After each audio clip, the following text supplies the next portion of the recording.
Queridos irmãos, queridas irmãs, sejam bem-vindos ao nosso estudo semanal sobre o Evangelho segundo o Espiritismo. Nós começaremos hoje a estudar o capítulo 26 dessa obra, esse capítulo que tem o título Dai gratuitamente o que gratuitamente recebestes. Vamos colocar aqui rapidamente agora o índice do capítulo para a gente dar uma olhadinha. É um capítulo pequeno, relativamente curto, com os itens dom de curar, preces pagas, mercadores expulsos do templo, mediunidade gratuita. Então são também um número pequeno aqui de itens, né, para a gente estudar. 4 itens apenas dentro desse capítulo 26 que vai, assim, mostrando para a gente algo do nosso relacionamento com o plano espiritual, como a gente já está acostumado a ver aqui no Evangelho segundo o Espiritismo, e que, mais uma vez, como uma de suas características, não apresenta as instruções dos Espíritos. Hoje nós vamos estudar o primeiro desses 4 itens, esse que tem o título Dom de Curar. Ele é composto pelos subitens 1 e 2, e que trazem esses subitens uma passagem do Novo Testamento seguida por apenas um parágrafo com as explicações de Allan Kardec. Por se tratar de um item assim, bem curtinho, a gente não vai fazer um resumo, porque ele já é bem curtinho, né?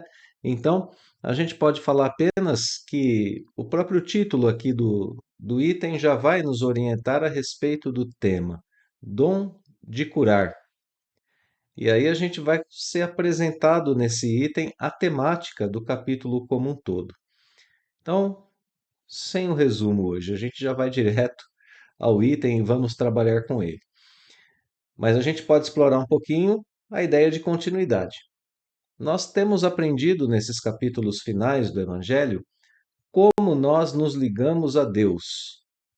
No capítulo anterior, inclusive, nós aprendemos como estabelecer essa ligação com Deus e com suas leis através do trabalho, tanto o trabalho material quanto o trabalho espiritual.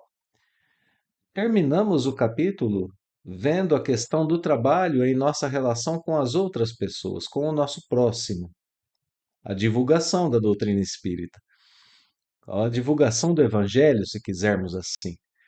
Então terminamos assim o capítulo anterior. Aqui a gente consegue estabelecer uma ideia de continuidade com esse capítulo que vem na sequência. Porque agora a gente vai ver esse trabalho que é um trabalho no sentido das benesses que podemos levar ao próximo enquanto trabalhadores de Deus. Tanto que o primeiro item aqui é dom de curar. O item seguinte vai falar sobre as preces. Vamos dar uma olhadinha de novo aqui no nosso índice, né? Olha lá, preces. Mercadores expulsos do templo, já nos dá uma ideia interessante de que não se faz mercado no templo. E por fim, a questão da mediunidade. Então, a ideia desse capítulo como um todo é justamente a ideia de que nós temos algum trabalho que pode ser feito por nós e que pode ser levado ao próximo enquanto nós somos trabalhadores de Deus. Estando ligados a Deus, o levamos ao próximo. De que forma? Uma das formas abordadas aqui, ou a primeira forma abordada, é a cura. Pessoas que têm o dom de curar. Então vamos lá, vamos ao Evangelho segundo o Espiritismo, vamos ao item dom de curar. Primeira passagem aqui no Evangelho de Mateus, capítulo 10, versículo 8, é a passagem de abertura. Restituí a saúde aos doentes, ressuscitai os mortos, curai os leprosos, expulsai os demônios, dai gratuitamente o que gratuitamente haveis recebido. São palavras de Jesus, são, portanto, um ensinamento de Jesus aos seus apóstolos. É Jesus conversando com eles e dando orientações sobre a tarefa que Jesus esperava que os seus apóstolos desempenhassem, desenvolvessem. Então, aqui nessa passagem, a gente tem o lugar de onde o codificador, Allan Kardec, retirou o título para o capítulo, né? A última passagem aqui, dai gratuitamente o que gratuitamente haveis recebido. Kardec empresta essa frase quase idêntica, né, à forma como foi traduzida aqui, para dar título a esse capítulo. Então, estamos falando sobre dom de curar, mas vamos prestar atenção nessa passagem, porque Jesus começa dizendo: restituir a saúde aos doentes. Então, a questão da saúde do corpo físico, ou se a gente quiser uma visão mais profunda, saúde nos dois âmbitos, físico e espiritual. Mas olha que interessante, Jesus pede mais: ressuscitai os mortos. Portanto, o que se leva não é apenas a restituição da saúde em alguns momentos, o que se leva é a vida. E para, de novo, aprofundar esse sentido, é a vida espiritual. Ressuscitai os mortos. Nós já vimos aqui no Evangelho segundo o Espiritismo a passagem: deixai aos mortos o cuidado de enterrar os seus mortos. E a gente já aprendeu nessa passagem que os mortos aos quais Jesus se referia eram os mortos espirituais, aqueles que não tinham espiritualidade, os mortos para a consciência da vida do espírito. E olha só que interessante, Jesus dizendo aqui: restitui a saúde aos doentes, ressuscitai os mortos, nos dois sentidos, se a gente quiser, né? Muito mais no sentido espiritual para a gente aqui nos dias de hoje, restituir a pessoa à vida maior. Na sequência, curai os leprosos. Aqui a lepra reforçando a ideia de restituição da saúde aos doentes. E por fim, expulsai os demônios. Aqui o fim da tarefa é um pouco mais detalhada, e depois, na sequência, o modo como ela deve ser feita. Ela deve ser feita para Deus, por Deus e em favor do próximo, sem que haja recompensas materiais. É para ser dado gratuitamente, porque os apóstolos estavam recebendo esses dons de Deus de forma gratuita. Deus não cobrava nada para dar esses dons aos apóstolos, pedia a eles que trabalhassem de forma gratuita. Então, aqui nessa passagem, a gente vê do Novo Testamento elementos da vida espiritual e da vida corpórea, da relação com Deus e de como transferi-la para o próximo, que é a temática central do capítulo como um todo, como a gente dizia, né? O trabalhador de Deus colocando em favor do próximo o seu trabalho. Notemos ainda mais um pouquinho essa passagem do Novo Testamento. Aqui a gente tem a restituição do equilíbrio para a pessoa que está sendo beneficiada, e essa restituição desse equilíbrio deve ser completa. E o apóstolo do Cristo tem a condição de oferecer isso. É uma restituição da vida corpórea, da vida espiritual. É o equilíbrio de estar encarnado, de estar num corpo físico, sabendo dos seus objetivos maiores, mais nobres, dos seus objetivos imediatos e em condições de cumprir com esses objetivos.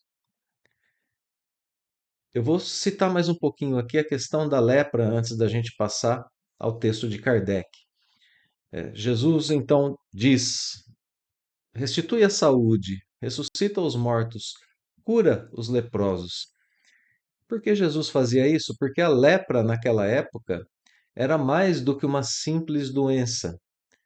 Ela levava inevitavelmente a pessoa à desencarnação e ela, ao mesmo tempo, excluía a pessoa da sociedade. Era como se aquela pessoa estivesse morta ainda em vida. Ela era afastada dos seus familiares, de suas atividades, ela retirada do seu contexto e colocada nas famosas vilas dos leprosos, como a gente pode ver em filmes que datam a época de Jesus, em filmes que retratam, melhor dizendo, aquela época, né? Em filmes que trazem aquela realidade, livros, etc. Então, quando Jesus pede para os apóstolos curarem os leprosos, Ele está restituindo a condição social, inclusive, daquelas pessoas. Principalmente para um povo, né, que não tinha um conhecimento profundo sobre a vida espiritual, e era um povo, inclusive, às vezes, bastante supersticioso, né? E como a lepra não tinha cura, a não ser por intervenção divina, ela era muito temida. Então, o que Jesus pede para os seus apóstolos combaterem aqui é algo até mais profundo do que essa questão apenas da. E o apenas aqui fica bem entendido, né? Entre aspas, né? Porque já era um grande avanço para esses apóstolos naquela época. Mas era mais do que apenas a cura do corpo físico, era o combate ao medo, combate à ignorância, que ainda são motivos para o afastamento entre os homens nos dias de hoje. Ainda temos de lidar com as diferenças de cor de pele, de idioma, de nacionalidade, de idade, de orientação sexual, de etnia. E a gente precisa combater o nosso medo e a nossa ignorância, o nosso orgulho, para que a gente não julgue e para que a gente não afaste essas pessoas. Notemos que, nesse sentido, essa missão nobre do cristão continua nos dias de hoje. E ele dá aos seus primeiros discípulos essa condição de realizar esses fenômenos de cura que são agregadores para as pessoas adoentadas naquela época. Então, ali, Jesus envia os seus discípulos com o dom da cura. Hoje, a gente precisa curar a nossa sociedade desses mesmos males, né? O medo, a ignorância, a começar por nós mesmos, né? O orgulho, a vaidade. Então, hoje a gente recebe o conhecimento do Evangelho segundo o Espiritismo para que a gente possa compartilhá-lo através da nossa reforma íntima e através da caridade que a gente pode realizar estando de posse desse conhecimento. Olha só quanta coisa, né? A gente tem na passagem aqui do Novo Testamento e quantos direcionamentos a gente já tem. E Allan Kardec escolhe o seu comentário agora, ele traz o seu comentário de forma simples, de forma rápida, mas de forma profunda, para que a gente tenha essa introdução ao capítulo 26, que já é uma introdução bem forte, é uma introdução muito bem dirigida, né? Como não poderia deixar de ser nessa obra que é uma luz para a humanidade. Então, item 2, depois da apresentação, né, que a gente tem ali no subitem 1, item 2 falando sobre o dom de curar. Kardec inicia com a frase: dai gratuitamente o que gratuitamente haveis recebido. De Jesus aos seus discípulos.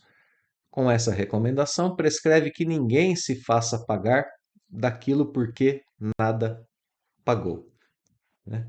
É uma recomendação direta, a orientação é dada diretamente aos apóstolos, eles receberam o dom de curar e foram orientados a não cobrar por isso. Ora, a recomendação diz que ninguém peça pagamento por aquilo que recebeu de graça. Claro que o contexto aqui é na relação que a pessoa exerce entre si mesma, Deus e o homem. Ela é um intermediário de uma bênção, de uma graça de Deus para outras pessoas e por isso não deve cobrar. Por que é assim? É para que nós possamos viver a experiência espiritual longe da frieza do comércio. Quem paga compra um serviço. Quem recebe pagamento vende um serviço. Ao vender um serviço, não precisa se enternecer pelo trabalho que lhe foi pago. Não reconhece muitas vezes o ser humano, é apenas uma pessoa assalariada no cumprimento de algo que faz por interesse material, inclusive. Enquanto o outro mal vê aquele que o serve também. Quem paga mal vê quem o serve, não é? Paga e espera receber um serviço. E é com essa dinâmica do comércio que Jesus quer romper. Ele quer que nós sejamos mais humanos, que vejamos a necessidade do outro, que possamos é, contribuir para com o sanar dessa necessidade sem que nós tenhamos outros interesses ou outros móveis que não o bem-estar de todos. Continua o texto mais um pouquinho. Ora, o que eles haviam recebido gratuitamente era a faculdade de curar os doentes e de expulsar os demônios, isso é, os maus espíritos. Portanto, olha só, né, eles recebem gratuitamente essa missão. Se o desempenharem bem, pensemos, né, que valor inestimável passa a ter essa pessoa que oferece cura para alguém sem que ela cobre por isso. Essa pessoa passa a ser estimada, passa a ser amada pela pessoa que foi curada.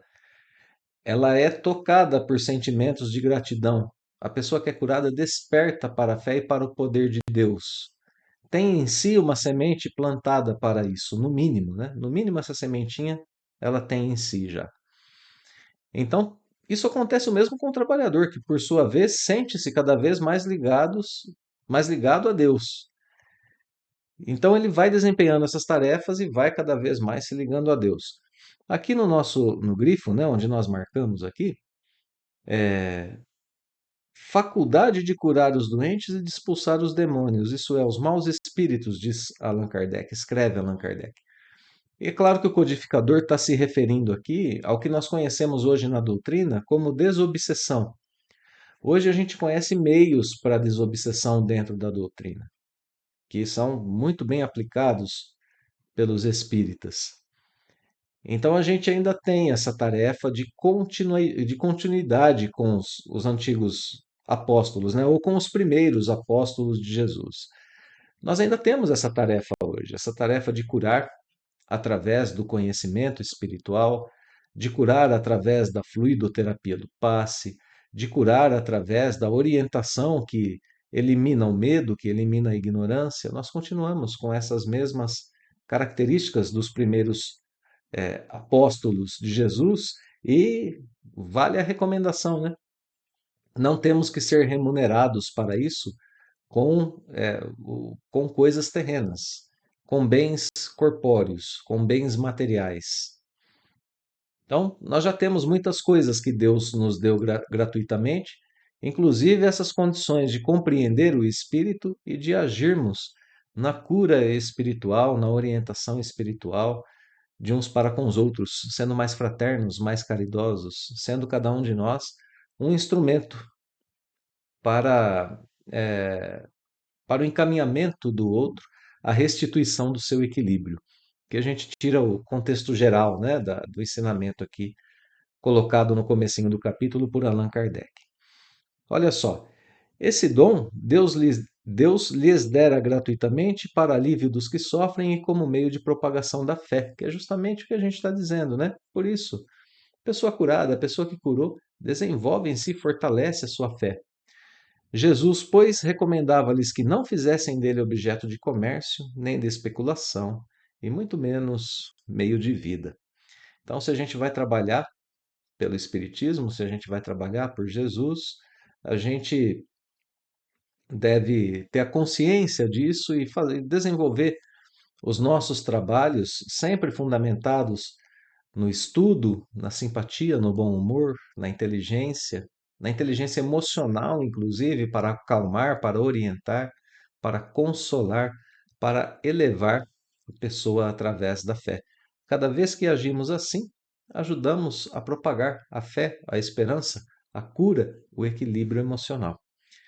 Então, primeiro item aqui do Evangelho segundo o Espiritismo, no capítulo 26, né? Primeiro item do capítulo 26, já de forma muito forte, trazendo a temática do capítulo para nós.